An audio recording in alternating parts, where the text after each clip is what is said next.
जय सच्चिदानंद जी। बोलो जय तारा। बोल मेरे श्री गुरु महाराज की जय। सांचे दरबार की जय। श्री नरली निवासी भगवान की जय।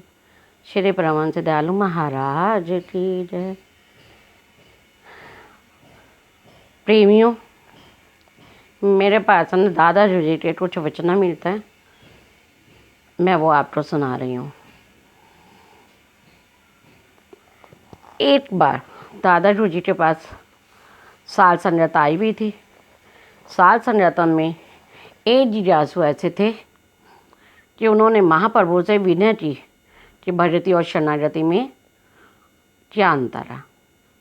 अब हमारे महायोगेश्वर श्री परमहंस दयालु महाराज बोलते हैं कि वास्तव में तो इन दोनों में कोई अंतर नहीं है। भक्ति किसी अवस्था पर पहुंचकर शरणागति का रूप धारण कर लेती है। भक्ति प्रेमियों दो प्रकार की बताई हमारे महाप्रभु ने। एक साधन भक्ति बताई जिसमें विषयों से रहित वृत्ति भगवान पर हर समय लगी रहती है। दूसरी साध्य, देखो पहली एक साधन, दूसरी है साध्य। साध्य भक्ति जो साधन द्वारा परमात्मा का साक्षात्कार होने पर उत्पन्न होती है। ईश्वर के लिए प्रेम की पराकाष्ठा परम अनुराग को भी भक्ति कहती हैं।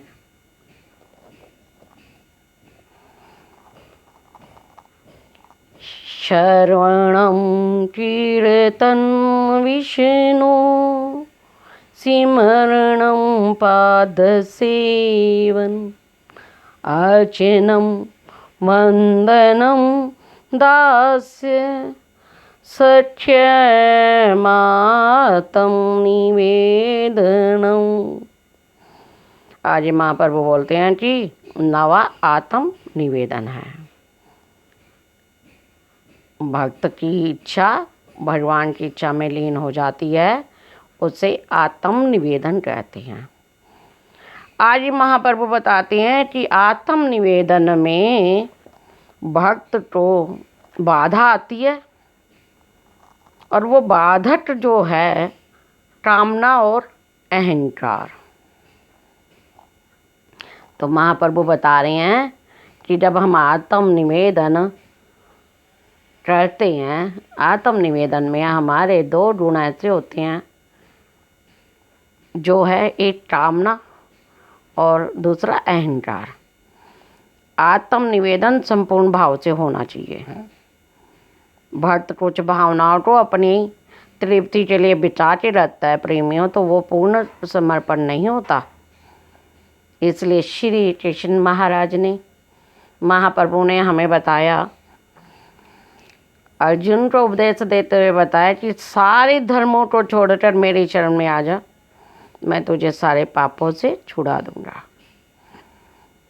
यदि कोई भक्त इस श्लोक के भाव को हमेशा ही अपने मन के सामने रखता है तो उसे आत्म समर्पण करने में यह शक्तिशाली मंत्र बहुत ही सहायता करता है। अब प्रेमियों, महाप्रभु हमें बताते हैं कि शरणागति दो प्रकार की होती है। पहली होती है जो गुरु और भगवान की कृपा से प्राप्त होती है, इसको विडाली कहते हैं। उदाहरण है कि बिल्ली अपने बच्चों को मुंह में डालकर उठाए फिरती है, इसी तरह गुरु और भगवान की रक्षा के आश्रय वह रहता है। दूसरा नियमानुसार गुरु के उपदेश द्वारा, जो गुरु नियम बताता है उस नियम के द्वारा जो गुरु हमें उपदेश देता है, करता है, उस उपदेश को अपनाते हुए जन्म मरण और भव सागर के दुखों से निवृत्त होकर भगवान को ही साध्य और साधन समझकर होती है। शरणागति में इतनी करुणा, वात्सल्य और सीधा भोलापन भरा होता है। अब महाप्रभु बोलते हैं कि हमारे विचार में शरणागति कोई धर्म या कर्म कांड नहीं, ये तो एक अवस्था है। कर्म उपासना भक्ति ज्ञान के अंत होने पर प्राप्त होती है। जैसे दूध, देखो हम दूध से दही बना लेते हैं, मक्खन से घी प्राप्त कर लेते हैं। इसलिए कर्म उपासना भक्ति ज्ञान बताने के बाद श्री कृष्ण भगवान गीता में शरणागति का उपदेश दिया है। वो स्पष्ट है कि यही सार है।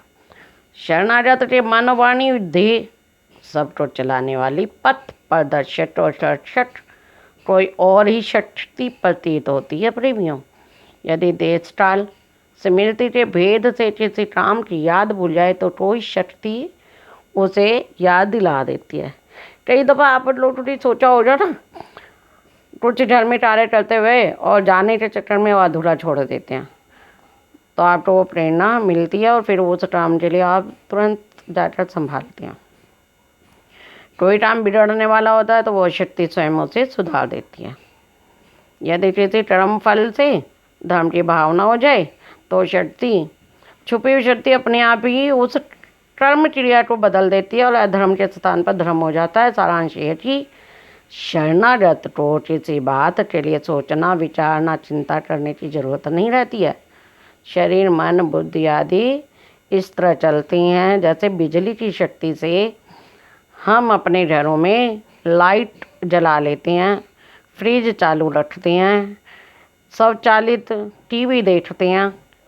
इसी प्रकार इंजीनियर मशीन की देखभाल करता रहता है और सब कर्म धर्म का फल अंत में शरणागति है प्रेमियों। तो ये हुई शरणागति। तो दादा गुरुजी ने हम पर इतना उपकार किया और शरणागति के बारे में हमें समझाया। तो प्रेमियों आज बस इतना ही। आज फिर मिलते हैं। इस वीडियो को आप लाइक ज़रूर कीजिएगा क्योंकि आपको पसंद ज़रूर आएगी, और प्रेम सहित मनन करते हुए दादा जी के स्वरूप को इसे सुने तो इससे आपको बहुत ही लाभ होगा। जय सच्चिदानंद।